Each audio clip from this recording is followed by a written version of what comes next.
Hola, ¿qué tal? Estamos con una nueva edición de Salud 10. Doctor, ¿cómo anda? Muy bien, contentos por poder continuar con este programa y llevar a la gente un poco de información y educación en temas de salud, ¿no? Está muy bien. ¿Qué tenemos, Nacha, en este programa?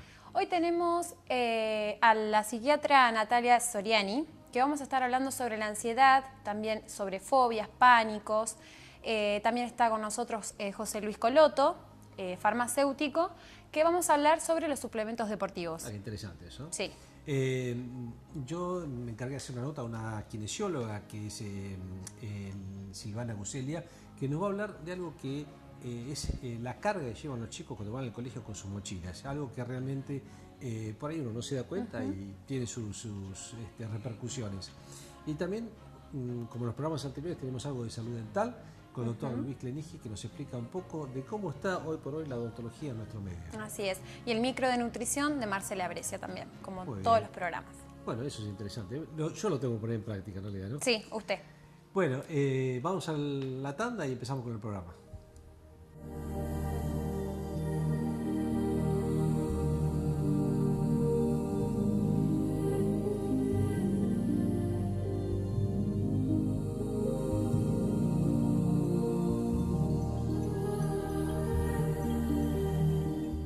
Hoy está con nosotros Natalia Soriani, médica en psiquiatría, y vamos a hablar un poco sobre los trastornos más frecuentes que usted trata. Bueno, buenas noches. Buenas noches. Gracias por invitarme. Bueno, si me preguntan cuáles son los trastornos más frecuentes en salud mental, uno podría hablar en estos momentos de la ansiedad y de la depresión, ¿no? La ansiedad más como síntoma, ¿sí? Que se relaciona con muchas patologías psiquiátricas, y la depresión ya como un trastorno importante, ¿no? Dentro de los trastornos psiquiátricos en salud mental. Así es. Desde la ansiedad uno llega a tener un trastorno psiquiátrico o fobias. La ansiedad, como yo le explico a todos mis pacientes, no deja de ser un síntoma, ¿no? Es como el motorcito que nos mueve a todos. ¿Qué pasa cuando esa ansiedad supera ciertos límites, ¿sí? Llega a cierto nivel y uno deja de manejar esa ansiedad y la ansiedad nos empieza a manejar a nosotros? Ahí empiezan todos los síntomas, ¿sí? Que son un conjunto de la ansiedad con otros síntomas, conforman un síndrome, y ahí uno puede llegar a hacer un diagnóstico, ¿sí? Digamos, la ansiedad por sí sola es un síntoma. Es un síntoma. Puede ir acompañada por otros síntomas, ¿sí? Y formar un trastorno.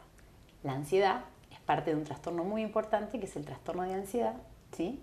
Que se ve mucho en el ámbito, en la comunidad, ¿no? Es que sí, la gente está como muy sobresaltada, porque en sí hoy la vida te lleva muchas cosas para estar ansioso, preocupado.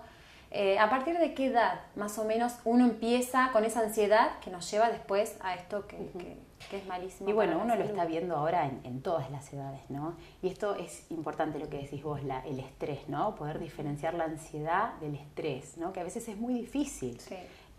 Todo el mundo anda estresado ahora, sí. Y la ansiedad a veces se mezcla un poco con esto del estrés, y bueno, ya cuando uno habla de un trastorno de ansiedad ya es algo más serio, ya es algo que necesita un tratamiento o por lo menos necesita un abordaje para hacer un buen diagnóstico.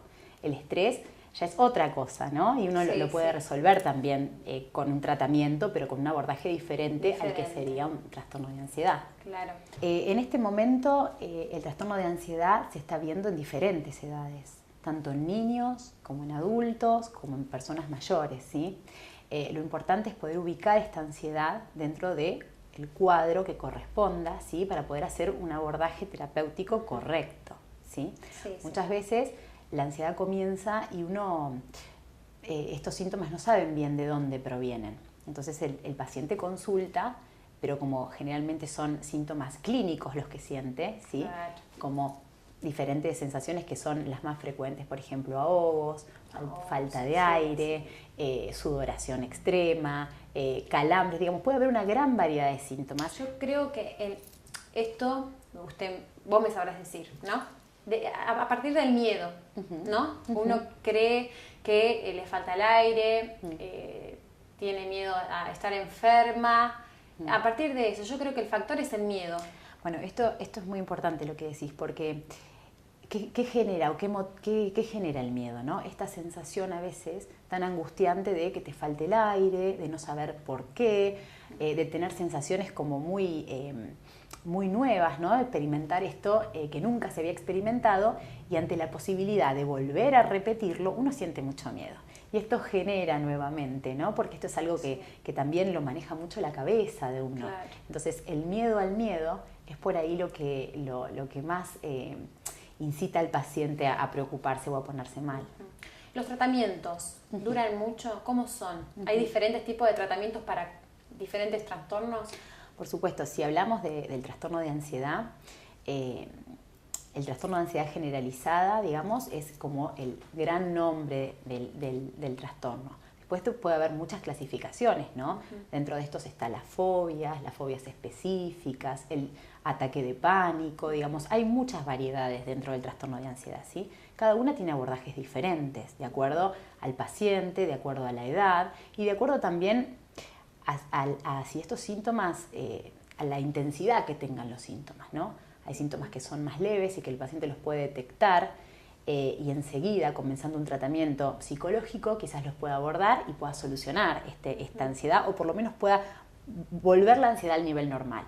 Después hay síntomas que son mucho más graves, que ya el paciente ha perdido la capacidad de poder manejarlos, entonces esto requiere un abordaje farmacológico muchas veces, ¿sí? ¿Cuál es el trastorno que hoy se ve en día que llega, que se lo lleva, digamos, a una medicación?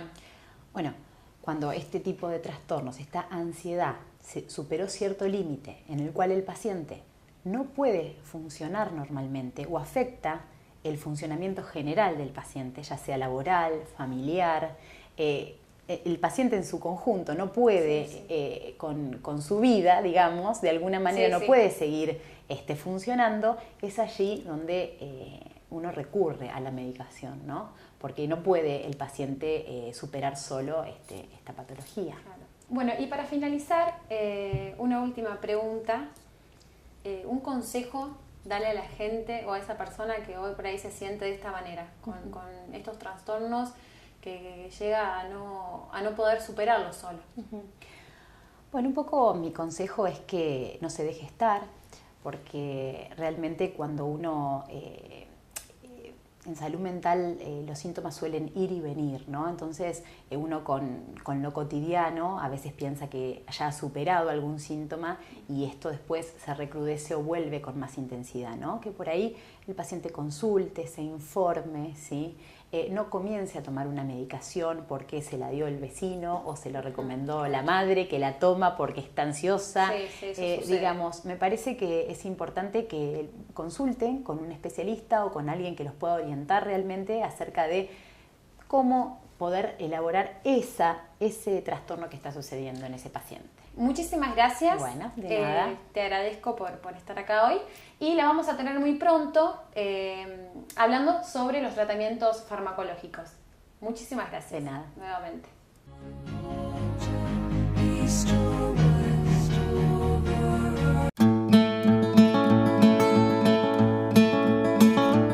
Hola, buenas noches. Nuevamente en Salud 10.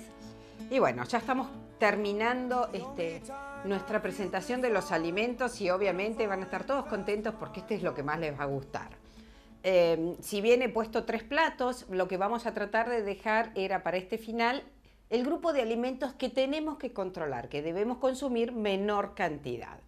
Empecemos, nos quedaban el grupo de las grasas, o una porción de manteca o una cucharadita de aceite. Esto es una cucharada de té. Tenemos también cuando en los juegos de cubiertos tenemos la cucharadita de café, la de té, la de postre y la sopera. Esta cucharadita es la que tiene alrededor de 7 a 10 gramos. No hay mucha diferencia, pero sí tenemos que tener en cuenta que todo el grupo de las grasas tienen mucha cantidad de calorías. Los aceites, sea cualquiera la calidad, las calorías son las mismas. Entonces, recordemos este tipo de alimentos que puede usar un aceite de oliva, un aceite de girasol, una mezcla, cualquiera. Calorías lo mismo. Como para que se den una idea, cada 100 centímetros cúbicos de aceite estoy conteniendo 900 calorías. 100 centímetros cúbicos, que no es lo que vamos a consumir. Pero hagan la idea que si estamos en una cucharadita de 7 a 10 gramos, estamos hablando de 60, 70 calorías. Entonces, ojo con lo que decíamos, ¿se acuerdan cuando hablábamos de las verduras y frutas? El agregar un chorro muy grande de aceite, le estoy aportando calorías a una ensalada que tiene poca cantidad. Diferencia de las mantecas y de los aceites. La manteca es una grasa de origen animal. Por lo tanto, tiene grasas saturadas y tiene grasas de origen más complicadas para el organismo, a diferencia de los aceites que son de origen vegetal y son grasas de mejor calidad. Si mejoramos los aceites con un aceite de soja, de oliva, de canola o los de alto oleico que se encuentran en el mercado, sería una muy buena calidad de grasas a consumir. Margarinas. Hubo mucha controversia, manteca, margarina, ¿cuáles utilizamos? Las margarinas han variado porque han dejado de tener estas grasas trans. Es un producto de origen vegetal, pero tiene muchos más conservadores y demás. Si uno pensara manteca, margarina, y yo me iría a un queso. O sea, ¿con qué untar una tostada? Es preferible con un queso, aportamos proteínas, podemos usar una baja en grasas y estaríamos mejorando la alimentación. El resto de las grasas tenemos todos estos los condimentos que ustedes los pueden identificar perfectamente por los colores, no por hacer marcas. Cualquiera de las mayonesas tienen aporte calórico. Podemos utilizar una de bajas calorías en reemplazo por aceite. O uso mayonesa o uso aceite.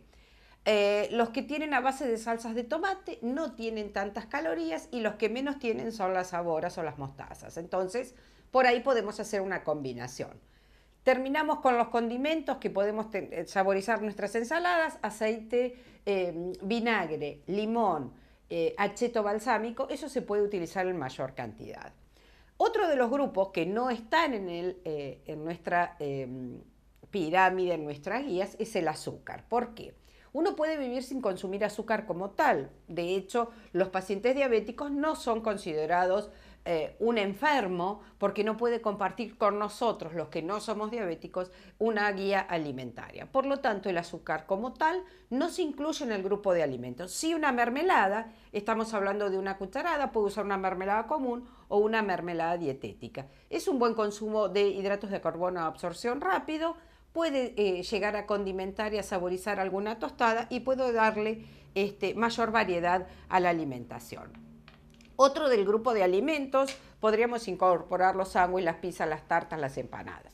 Una simple porción de pizza que está hecha al tomate, con morrones, con un buen condimento. Esta porción de pizza nos está aportando, no quiero hablar estrictamente de calorías, alrededor, no les voy a hacer exactos, entre 200 y a 500 calorías.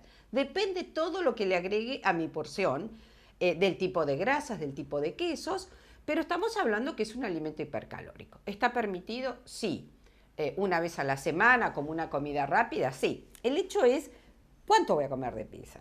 Es muy difícil que esta sea la porción de muchos, ¿sí? Seguramente la porción es 3 mínimas, 4, 5, y a veces alguno que se coma más cantidad. Entonces, ojo, sí podemos consumir cuanto más verduras de hoja, algo crudo, algo más crunchy, puedo llegar a consumir menos. Trato de acompañarlo, por ejemplo, con un caldo previo. Trato de comer algo antes de ir a comer la pizza. Pasamos también al grupo de los dulces. Una media luna, un alfajor de maicena, unos scones que pueden llegar a ser, pero fíjense que yo estoy dando todo lo que es una porción.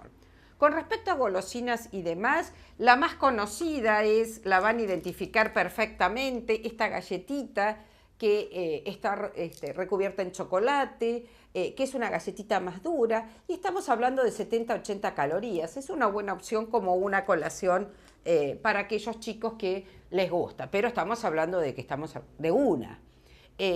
Cuando hablamos de las porciones de las barras de cereal, ¿se acuerdan? Tenemos desde 90 hasta 200 calorías, entonces tenemos que elegir las más light. Esto podría llegar a ser una media luna. Lo que pasa es que todos nos enfrentamos a la situación. Nadie compra 2 medias lunas, nadie compra 2 porciones de pizza, nadie hace una porción de bizcochuelo. Entonces nos enfrentamos a las posibilidades de cuánto voy a comer. Tenemos que tener extrema precaución en el consumo de la cantidad. Yo siempre les digo a mis pacientes, y es algo que podríamos analizar, es más fácil entender el no hay más que el no comas más. Si yo coloco en mi bandeja de desayuno 2 medias lunas, voy a estar controlado. El hecho es si yo pongo una panera con una docena de medias lunas. Uno no puede manejar el no comas más. Sí, cuando no hay. Es la mejor manera. Compro poca cantidad, comparto. No tengo por las dudas esto de tener guardado, donde de pronto hago complicada la cantidad. Gaseosas y demás, un vaso de una de las gaseosas. Hay gaseosas blancas, gaseosas de las negras, estas del grupo de las colas. Buena cantidad de gas podría llegar a ser un factor importante como para provocar saciedad. El problema es las calorías que aporta.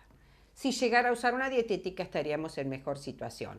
También podemos reemplazar todo este grupo de gaseosas para acompañar estos alimentos con algún jugo light o algún jugo natural o algún licuado, que sería mucho mejor. Bebidas alcohólicas vamos a tocarlos en otro momento. Y obviamente este es el más rico del grupo. ¿Por qué? Porque tiene todo grasa, es apetecible, tiene esta excelente palatabilidad que hace que yo coma una porción o dos, o coma manteca y me pongo a untar con pan, voy a seguir hasta terminar la porción, o cualquiera de estos grupos de alimentos que son muy ricos. En próximos programas vamos a ir hablando específicamente quizás de alguno de estos para saber y dar a conocer cómo los podemos mejorar en el aporte nutricional y en lo que sería un alimento mucho más saludable. En próximos programas vamos a empezar a ver bien las guías alimentarias 2015, que es algo importante porque ha cambiado, entonces vamos a ir aprendiendo a reconocer el logo. Me despido hasta un próximo programa y gracias por habernos acompañado y por todas las felicitaciones que nos dan, porque les gusta el programa, están aprendiendo y eso es lo importante. Para esto está Salud 10. Gracias.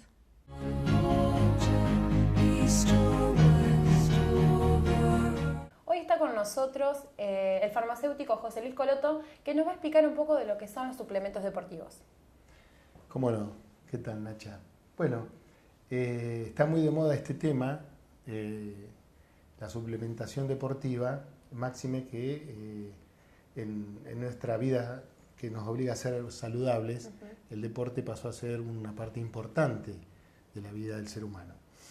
Y nos bombardean de alguna forma con algún tipo de publicidad o nos enteramos a través de las redes sociales o de internet que hay un montón de productos que nos pueden mejorar la salud o mejorar el rendimiento deportivo.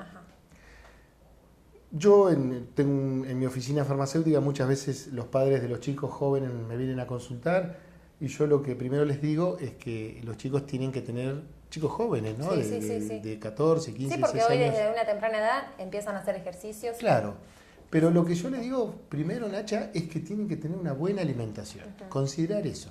Sí. Fundamental, ¿no es cierto? Si los padres están inseguros en que no le están brindando una buena alimentación, tienen que hacerse asesorar o por un médico o por una nutricionista que les va a dar, aparte que ha habido algunos cambios en lo que es la pirámide nutricional, con respecto, por ejemplo, a la leche, que hay países que ya no la están tomando como un elemento tan importante, sino que entonces se tienen que asesorar un poco, porque yo digo, antes de suplementar, de tomar vitaminas, de que el nene está flaco, que el nene no come, bueno, hay que asesorarse del punto de vista profesional. Es muy importante. Porque a veces solamente cumpliendo las comidas que necesitamos, las 4 comidas, ¿viste? O sea, desayunar bien, hacer las comidas, o sea, con una variación proteica al mediodía y a la cena. O sea, con esto quiero decir que nosotros somos un país de mucha carne, bueno, que son las proteínas que necesitamos para la alimentación y la formación de los músculos de los chicos. ¿Qué necesitamos también? Otro tipo de proteínas que puedan provenir de animales como el pollo, como el cerdo o como el pescado, ¿no es cierto? Sí. Yo tengo una hija muy chiquita que desde temprana edad ya se la están inculcando de lo que es la alimentación saludable. Entonces me dice, papá, tenés que comer pescado 2 veces a la semana. Mira. Y tiene razón. Sí, tiene razón. Tiene razón. Más que un adulto. Sí. Estamos aportando un montón de nutrientes, como el fósforo, como más si son pescados de aguas profundas. Estamos aportando un montón de lo que se llaman antioxidantes, omega 3, omega 6, omega 9, que son fundamentales en la nutrición de esos chicos y en la formación del cerebro, o sea, ¿entendés? No solamente el músculo. Entonces, dar suplementos nutricionales para el deporte o un complejo vitamínico, si no estamos detrás con un aval desde un análisis bioquímico y de un aval médico, no tiene mucho sentido. Claro. Primer punto. Sí. Después sí podemos hablar de que hoy existe un gran abanico de productos que, según la actividad deportiva que uno va a hacer, hay diferentes tipos de suplementos para cada deporte, digamos. Sin ninguna duda, ¿no es cierto? O sea, por ejemplo, la mujer está utilizando, se está realmente dedicando y está, como yo digo, también me vienen a consultar, digo, miren, chicas, tienen que ser un poco egoístas en el sentido de decir, yo necesito para mí 1 hora mínimamente 3 o 4 veces a la semana. Solo o compartida esa hora para hacer una actividad física, caminar, salir a andar en bicicleta, ¿me explico? ¿Solos o en grupo? Sí. Fundamental. Eso es muy importante. ¿Por qué? Y eso es eso que uno lo hace, también la familia lo ve y se va incorporando esa actividad física. Claro. Ahora bien, vos me preguntabas del tema de la suplementación. La suplementación, cuando uno está en un entrenamiento más exigente y necesita de alguna forma desarrollar algún tipo de musculatura o mejorar la musculatura de determinadas partes del cuerpo, para que no haya lesiones y todo, se puede utilizar aportes, tanto sea de lo que se llaman aminoácidos, que son formadores de proteínas, o directamente ya la proteína formada, cuando a veces la alimentación es deficiente. Ajá. ¿Me explico? O no complementamos una alimentación adecuada, por falta de tiempo, porque vivimos solos y no tenemos posibilidad de cocinarnos. Entonces a veces es necesario distribuir esa alimentación suplementada según la actividad, ¿no es cierto? Te doy un ejemplo. Por ejemplo, la actividad de un rugbyer, una persona que va a hacer un entrenamiento de mucha fuerza y de mucha ruptura de músculo, necesita, posterior a esa actividad, una recuperación de esas proteínas que se han roto. Entonces ahí necesitamos algunos aminoácidos que se llaman de cadena entrelazada, son los famosos, te los voy a nombrar, la valina, la leucina y la isoleucina, que son 3 aminoácidos que son recuperadores. Van a formar posteriormente a la actividad, se toman después de hacer la actividad. ¿Por qué? Porque vos después de hacer la actividad viene el descanso, y en ese periodo de descanso, o sea, en la noche y todo el periodo que dormimos, el organismo recupera a través de los nutrientes que faltaron y se lo estamos otorgando, esas microfibrillas o esos músculos que se han roto, por decirlo de una forma. Te doy un ejemplo. Otras personas necesitan recuperar peso o necesitan, quieren estar en un gimnasio, o sea, se quieren moldear su cuerpo, pero no tienen una alimentación, ya te digo, adecuada. Si la alimentación adecuada no es suficiente, se puede usar un suplemento que se llaman ganadores de peso, que también es bueno decirte que lo pueden utilizar los gerontes o las personas ancianas. Mirá. Es muy importante esto. A veces uno piensa que el suplemento deportivo es solamente para las jóvenes o los que hacen deporte. No. Mira, es muy simple. Generalmente la persona mayor que vive sola o no hace tiempo a cocinarse, no le da ganas cocinarse, no se alimenta bien, con un suplemento deportivo de ganador de peso, en este caso un ganador de peso, tomado a la mañana como un desayuno, ya le estamos otorgando un montón de proteínas, oligoelementos, minerales, que reemplaza lo que sería una buena alimentación. Un buen desayuno. Quiere decir, después, con un poco aporte después durante el día del resto, estamos asegurándonos que tenemos mínimamente casi 2000 calorías en ese individuo, en esa persona mayor.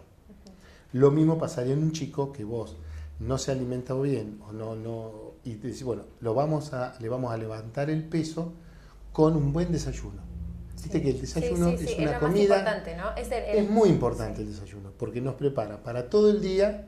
Así que los chicos hoy tienen muchas actividades, viste, que no, como que no paran. A veces comen rápido al mediodía. Adrenalina, digamos. Y en esta vida actual donde, primero, tanto el hombre como la mujer trabajan casi a la par. A veces no hay tiempo para, viste, no están las abuelas de antes, viste, que esperaban a los chicos, nos esperaban, como mi abuelo me esperaba con el almuerzo, la cena. Entonces, claro, todo eso, viste, como que hoy se ha perdido. Hoy es otra situación, ¿cierto? Por la gran vorágine que se vive, que no sé si es mejor o peor. Bueno, pero es esto. Entonces, ante esto, ¿qué hacemos? Bueno, por ahí esa persona necesita un aporte de algún suplemento deportivo, en este caso un ganador de peso, para que ese organismo recupere ese peso necesario. Y después, otra etapa sería ya lo que se llama moldear con otro suplemento deportivo, que sería un amino total, un aminoácido, gran concentración de aminoácidos, o un producto con un alto contenido proteico. Está claro que, bueno, para cada suplemento se necesita una buena alimentación. Yo no puedo tomar un suplemento deportivo y quedarme quieta y que... No, es necesario hacer un ejercicio mientras se toma. Va de la mano, por supuesto que va de la mano. Si vos necesitas formar músculo, tenés que trabajar ese músculo que vas a formar, pero darle el alimento, o sea, ese músculo se alimenta o se forma con los ejercicios. El ejercicio lo que hace es estimular la formación del músculo, ¿no es cierto? ¿Existen complementos deportivos que usted nos recomendaría a deportistas? Lo que existe, Nacha, es sustancias químicas o drogas, en el término nuestro droga no es lo que normalmente...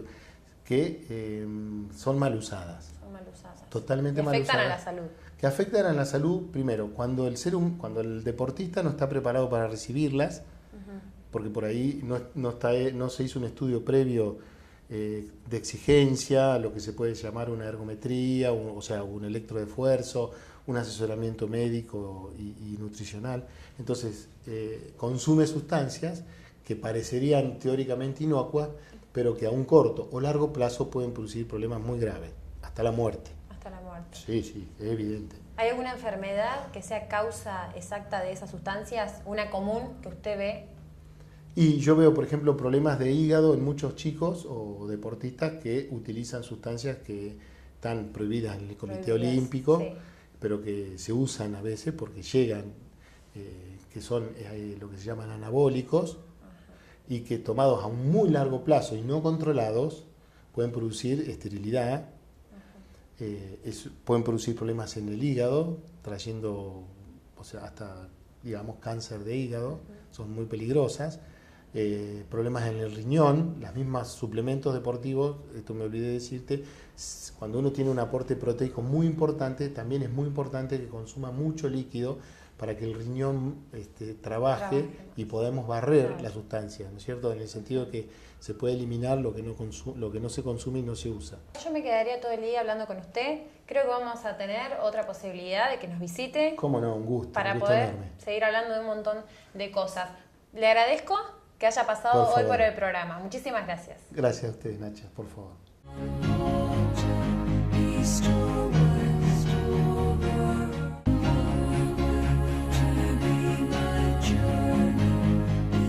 Bueno, vamos a hablar hoy sobre un tema en Salud 10 que es muy importante, que son las posiciones en los chicos y el uso de las mochilas, el uso de la computadora. Y para eso hemos invitado a una kinesióloga que nos acompañe, que es Silvana Gusella, y que nos va a hablar un poco de, el cuidado que tenemos que tener con los chicos. Empezó la actividad escolar, los chicos van sobrecargados con sus mochilas, vienen del colegio y están totalmente en posiciones mal, ubicados con sus computadoras, incluso con sus tareas. Y bueno, Silvana, gracias por estar con nosotros y quiero que nos comentes un poco, porque esto seguramente vos lo ves a diario, y con los problemas de espalda de los chicos, de los hombros, de las posturas. Contanos un poco de ¿Qué es todo esto? Sí, últimamente se están llegando a la consulta alteraciones posturales, dolores de espalda en los chicos cada vez más jóvenes, digamos, y bueno, tiene que ver un poco con el tipo de vida y las costumbres en la edad escolar. Sí. Por eso es que un poco es importante trabajar con la kenifilaxia, que es la prevención de las alteraciones posturales, y tener en cuenta, por ejemplo, el tema de las mochilas. Si bien los chicos usan mucho mochila carrito, hay muchos chicos, y sobre todo en la edad, un poco en la adolescencia, que llevan sus mochilas en la espalda, y bueno, hay algún tipo de... Sobrecargadas. Exactamente, además. Sobrecargadas. La mochila no debe sobrepasar el 10% del peso corporal, y en general los chicos superan ese peso. O sea, si un chico pesa 50 kilos, su mochila no tiene que ser más de 5 kilos. Más de 5 kilos.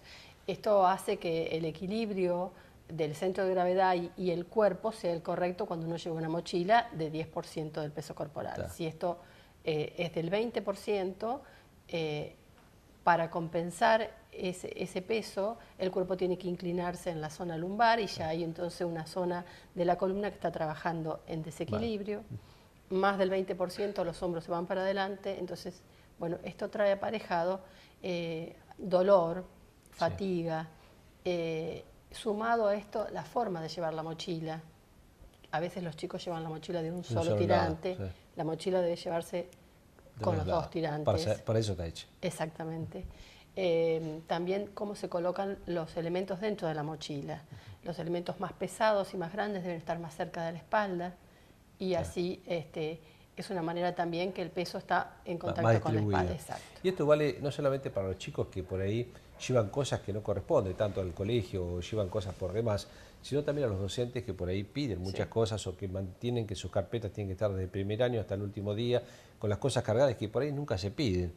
Y por ahí no son cosas que se valoran o se evalúan al momento, ¿no es cierto? Pero realmente es una carga que los chicos deben llevar en sus espaldas y que por ahí no es necesario para ese día, para esas clases o algo por el estilo, ¿no? Sí, aparte en la actividad escolar, aparte del uso de la mochila con el peso correcto, también a veces es importante tener en cuenta que los chicos en los colegios, el mobiliario escolar es igual para un chico de primer grado que para un chico de primer año. Claro. Y eso también produce alteraciones posturales, porque los chicos se sientan en la silla del mismo tamaño y no tienen el mismo tamaño. También es otra cosa a tener en cuenta, a veces bueno, no es tan fácil de solucionar porque se comparten las aulas, pero bueno, hay determinadas cosas que hay que tener en cuenta. Sí, como también el tema del uso de las computadoras, ¿no? Que eso a eso iba ahora, ¿no?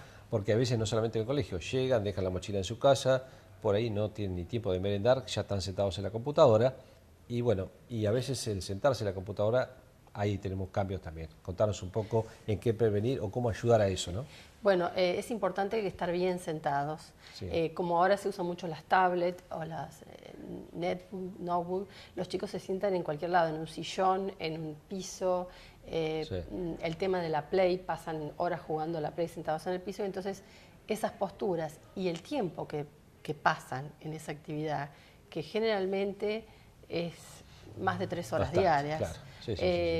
Hace que una postura que se sostenga, aunque sea la mejor postura, pero que se sostenga durante tanto tiempo, termina siendo algún desequilibrio articular y un impacto articular. Y esto en el día de mañana vamos a tener chicos con problemas a nivel de la columna, a nivel de cervicales, si no logramos una prevención y un cuidado en todo esto, que no debe ser exclusivamente los chicos, por supuesto tienen que tener conciencia, sino los padres y los docentes, insisto. Exactamente. ¿No? Y ante cualquier dolor de espalda, ir viendo, porque por ahí hay chicos que no caminan mucho con la mochila, pero los chicos que hacen trayectos largos todos los días con mochilas pesadas pueden tener alguna sintomatología, claro, desde leve a más severa, de dolor de espalda, que hay que atender, porque tiene que ver con la fatiga del uso de la mochila. ¿Se debería hacer algún tipo de gimnasia cuando llegan y dejan la mochila para estirar un poco la columna, para modelar un poco su columna? Lo importante sería que los chicos hicieran más actividad física. Perfecto. Hoy, como hablábamos con el tema de la computadora, la Play, lo que vemos es que los chicos hacen poca actividad física. En casi todas las especialidades que hemos hecho notas, cardiología, hablamos de diabetes, hablamos de asma, de muchas notas que hemos realizado, se cae un poco en un factor común que es esto, ¿no? Hay menos actividad física que se realiza en los jóvenes hoy por hoy y hay mucha más actividad sedentaria y que eso trae problemas acarreados de todo tipo y uno es esto, ¿no? Sin Exactamente. Sumado a la obesidad, que también se está viendo en el tema infantil, la falta de jugar en la calle como jugábamos nosotros, bueno, por ahí ahora los chicos llegan y se sientan en la compu. Sí. Y la comunicación ya es cibernética y no persona a persona, exacto, ¿no? Lamentablemente. Exactamente. Bueno, te agradezco mucho que hayas estado con nosotros. Favor, no sé si nos muchas puedes gracias. agregar algún otro tema sobre alguna otra... No, sobre simplemente el tema. pensar en esto, ¿no? En poder darles a nuestros niños, así como le damos la tecnología, la posibilidad de la bicicleta, jugar en el patio y compatibilizar las dos actividades. ¿Sí? Uno no puede ir en contra de la tecnología, Exacto. pero también observar que todo lo que en la infancia se dé como una mala postura y se instaure como una mala postura en el cuerpo, en el adulto, exacto, nos va a traer algún problema que podemos prevenir. Sí. No todo tiempo pasado fue tan malo. Si uno vuelve muchas veces al tiempo pasado, donde disfrutábamos del potrero, donde disfrutábamos de la calle, donde disfrutábamos los deportes entre amigos y un poco menos de estar en una vida sedentaria, nos va a ayudar, sobre todo ustedes, chicos que nos están escuchando, nos va a ayudar muchísimo a que tengan menos problemas de columna y menos problemas de enfermedades en el futuro. Muchas gracias por estar con nosotros. Gracias a vos, muchas gracias. Continuamos, gracias.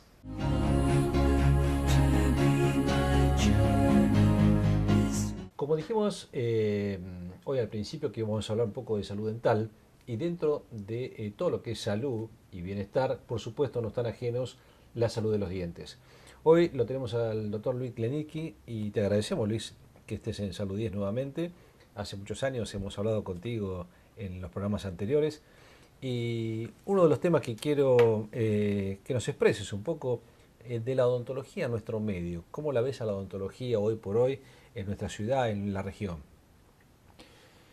Yo la veo bien porque inclusive uno cuando concurre a ciertos congresos, uno ve profesionales, colegas de la zona, de Azul.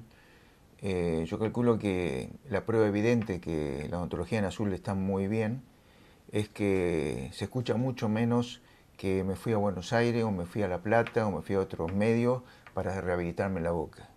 Hoy la odontología de Azul considero que estamos en un nivel, hoy con todos los contactos a nivel mail, información bibliográfica, congresos, uno está informado permanentemente y tiene acceso a los elementos que están en auge y uno, por supuesto, aprovecha, consulta cuando va al congreso, concurre y se trata de actualizar perfectamente.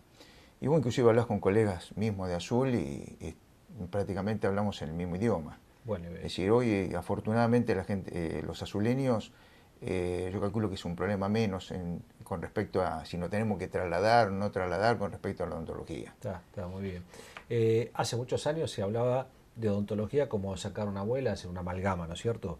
Hoy hay muchísimos avances dentro de la odontología. ¿Y qué es lo nuevo que tenemos hoy por hoy que se puede llegar a expresar y que nos pueda llegar a comentar de avances de odontología? Y siempre cuando es muy amplio, ¿no? Pero cuando uno habla de avances o de auge, por supuesto, el tema de implantología es lo que más suena, lo que más la gente tiene más inquietud, la gente más consulta. Vos fíjate que al principio era un tema tabú, que era de muy pocos profesionales. Hoy prácticamente el 80% de los colegas estamos haciendo implantología en Azul.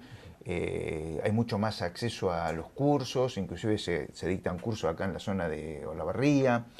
El profesional se informa más, se sacó ese miedo a encarar un tema que en principio parecía que decía, no, esto no es lo mío. Y hoy, precisamente con todos los adelantos, las informaciones, los elementos, la variedad, la gama de cosas que tenemos, estamos con mucho más acceso al tema de implantología. Ya hoy lo toma uno, no te digo como un tratamiento de conducto, un tratamiento de endodoncia, pero es un poquito más habitual. más comprometido, pero ya no es tanto el tabú que vos tenías que enfrentar una instalación de implante y capaz que no te intranquilizaba la noche anterior que tenías que encarar el tratamiento. Hoy ya prácticamente lo tomás como una tranquilidad, como que al otro día tengas un tratamiento de conducto, una extracción, ya es otro tipo de predisposición. Y Luis, te pregunto algo, como este es un programa fundamentalmente de prevención, ¿consulta a la gente en prevención dental? No, no consulta. Es decir, nosotros tenemos que inculcar a la gente en la prevención, en las técnicas de cepillado, porque todo tipo de tratamiento, si uno no deja la boca en condiciones como para poder encarar el tratamiento, planificarlo, es imposible hacerlo sin una prevención, si el paciente después no colabora en el tratamiento que uno le brinda. Porque algunos casos de fracaso puede ser ocasionalmente porque el paciente no asimiló lo que uno le enseñó y no prestó atención en la técnica de higiene y ahí puede venir los fracasos. Inclusive a nivel implantología que hemos tocado el tema, es decir, si bien es muy poco el porcentaje de fracasos, que son prácticamente un 2%, un 3%, y eso es uno de los fracasos. Y otra cosa que muchas veces comentan la gente con respecto a los implantes y todo, yo siempre les comento, no tengo ningún paciente, y mis colegas tampoco, estoy seguro, que no hayan pasado una noche sin dormir por un implante hoy en día. Tiene que ser un caso excepcional, pero hoy se manejan distintos los términos, es menos 40 la cirugía. No está el tabú del dolor como era hace tiempo atrás y todo eso. No, hoy ya la odontología yo calculo que el paciente viene mucho más tranquilo, mucho más sedado. Yo no noto la intranquilidad o el temor. Es decir, ¿será que ya el profesional lo trabaja ya más psicológicamente? Las instalaciones son distintas, es decir, es más agradable el ambiente. Entonces el paciente viene más distendido.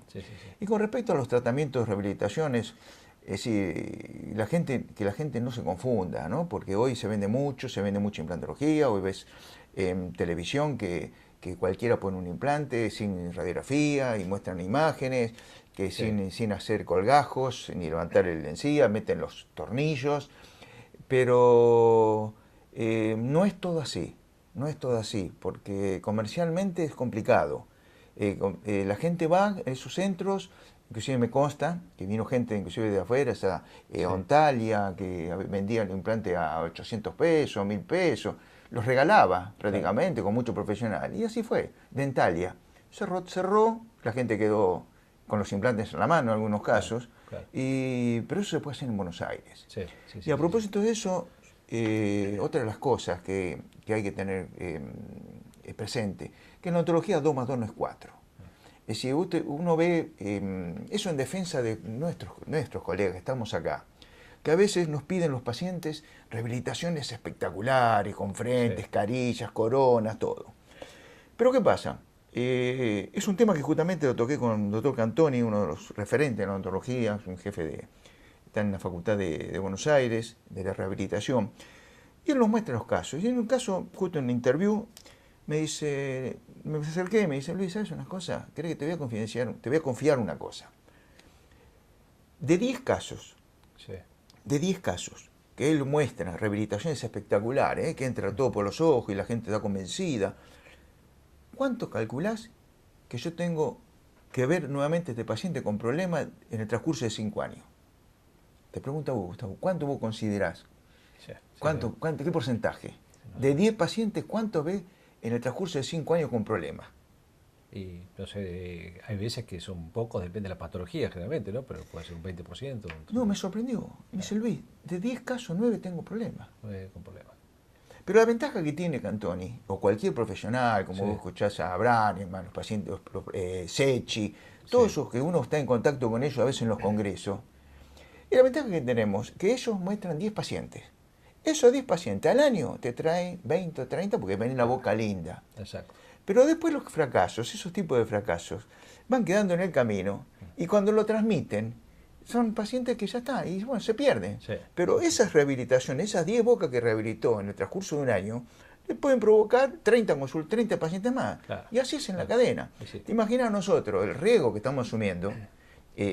Aparte nosotros nos vemos diariamente. Y aparte comunidades chicas como acá, ¿no? Nos vemos diariamente. Entonces, la gente hay que tranquilizarla, sacarle un poquito la inquietud Es decir, cubrirle todas las expectativas y decirle bien los riesgos y decirle cuáles son los problemas que podemos tener. Sí. Para que después no nos digiten o nos digan que el tratamiento fracasó, hecho por cualquier profesional de acá de Azul, no es porque lo haga yo ni cualquiera.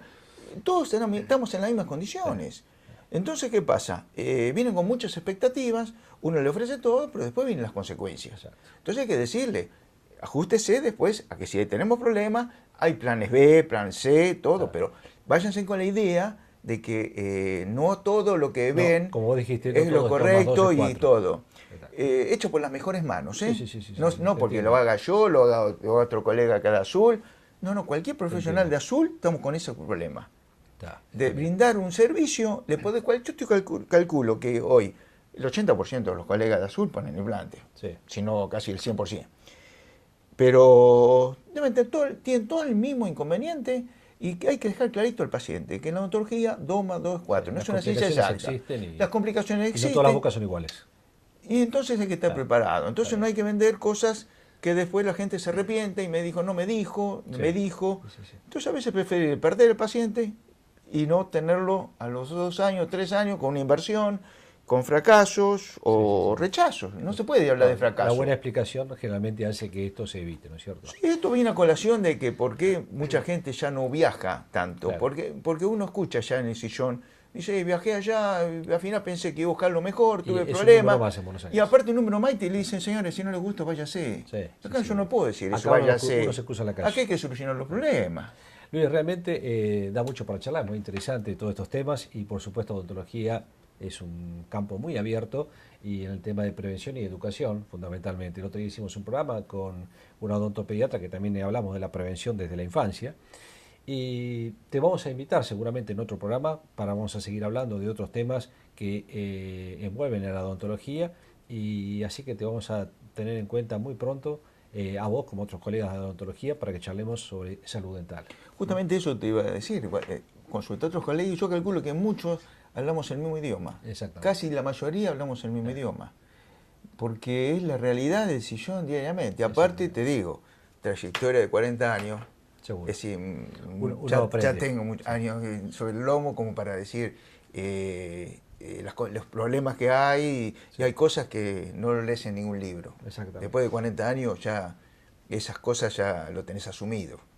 Bueno, fue el doctor Luis Klenicki, odontólogo, que nos habló un poco de la odontología en nuestro medio y como le dije lo comprometo nuevamente para un próximo programa. Seguimos con Salud 10. Muchas gracias, Luis. No, al contrario, y saludo a todos los televidentes. Gracias.